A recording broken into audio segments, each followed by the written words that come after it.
Oke, halo guys, kembali lagi bersama Apis Asik. Oke guys, jadi di video kali ini saya akan membahas tentang fakta sejarah Kerajaan Majapahit yang dipercaya sebagai kerajaan terbesar di Nusantara. Namun guys, sebelum lanjut ke videonya, jangan lupa supaya kalian like dulu, komen, dan subscribe channel ini supaya channel ini cepat berkembang. So, langsung saja ke videonya. Kerajaan terbesar di Nusantara, penemuan jejak masa keemasan Majapahit di kawasan Sukapurwo, Malang, Jawa Timur, mengingatkan kita kembali bahwa dahulu ada kerajaan besar di Nusantara. Saat mendengar kata Majapahit, ingatan kita mungkin akan kembali ke guru sejarah yang menerangkan bahwa Majapahit adalah kerajaan besar yang berpusat di Jawa Timur. Beberapa sumber terpercaya menyebut kerajaan Majapahit berkuasa cukup lama loh, sekitar tahun 1293 sampai 1500 Masehi. Namun sayangnya, hanya sedikit bukti sejarah tentang Majapahit yang bisa dijadikan kilas balik. Seperti ditelan bumi, peninggalan bekas kerajaan tersosor ini minim ditemukan. Lokasi persis di mana pusat kerajaannya pun masih menjadi misteri loh. Sebagai gantinya, Majapahit lebih banyak meninggalkan mitos dan cerita folklore. Mengingat kembali tentang Majapahit, berikut 3 fakta tentang kerajaan Hindu-Buddha yang menguasai Nusantara dan dianggap sebagai yang terbesar dalam sejarah Indonesia. 1. Pendiri Majapahit. Majapahit tak akan ada jika Raden Wijaya tidak membangunnya. Dia adalah pendiri sekaligus raja pertama Majapahit yang lihai dalam berstrategi. Namun, siapakah Raden Wijaya dan dari mana dia berasal? Oke, kita akan membahasnya. Raden Wijaya adalah sebutan yang lazim digunakan untuk menyebut pendiri kerajaan Majapahit oleh para sejarawan. Namun, saat dia hidup sekitar abad ke-13, kita belum mengenal istilah Raden. Nama Wijaya sendiri ada di kitab Paraton yang ditulis sekitar abad ke-15 dalam kitab Nagara Kertagama. Tertulis pendiri kerajaan Majapahit adalah Dyah Wijaya. Dia adalah gelar kebangsawan dari merupakan cikal bakal gelar Raden. Namun, nama aslinya adalah Nararaja Singaramawijaya. Sesuai dalam prasasti Kudadu yang dibuat Wijaya pada 1294. 2. Masa kejayaan dan peran Hayam Wuruk.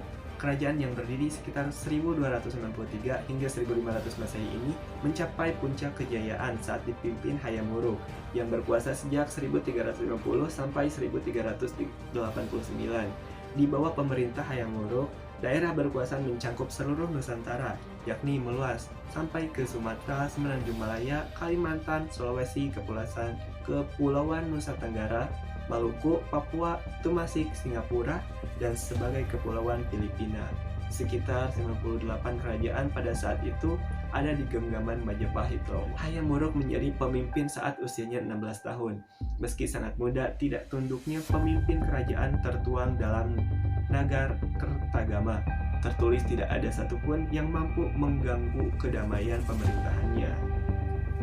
Dia adalah raja keempat kerajaan Majapahit setelah mewarisi tahta ibunya, Tribhuwana Tunggadewi atau Putri Raden Wijaya. Oke, lanjut. 3. Panglima tertinggi Gajah Mada. Keberhasilan Hayam Wuruk tak terlepas dari pengaruh Gajah Mada. Menurut Nagara Kertagama, dia adalah panglima tertinggi Majapahit, sekaligus tangan kanan Hayam Wuruk. Diperkirakan Gajah Mada lahir pada awal abad ke-14 dari kalangan rakyat biasa. Untuk menjadi bagian pasukan kerajaan, dia harus melebihi orang lain, dan menjadi Mahapatih tidak dapat didapatkan cuma-cuma loh.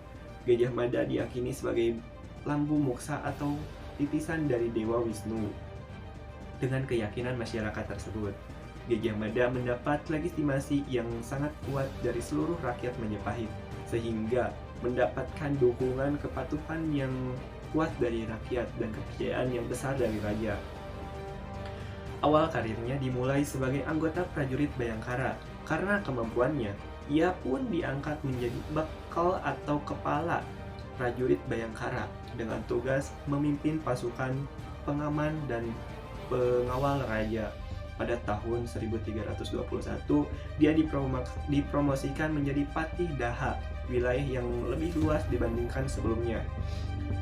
Menggantikan Arya Tilam, di sana Gajah Mada mendapat pendidikan, pelatihan, dan bimbingan dari Mahapatih Majapati saat itu, yaitu Aryatada. Melihat kemampuan Gajah Mada yang luar biasa, tampaknya membuat Aryatada sengaja mengkader Gajah Mada untuk menggantikan posisinya kelak.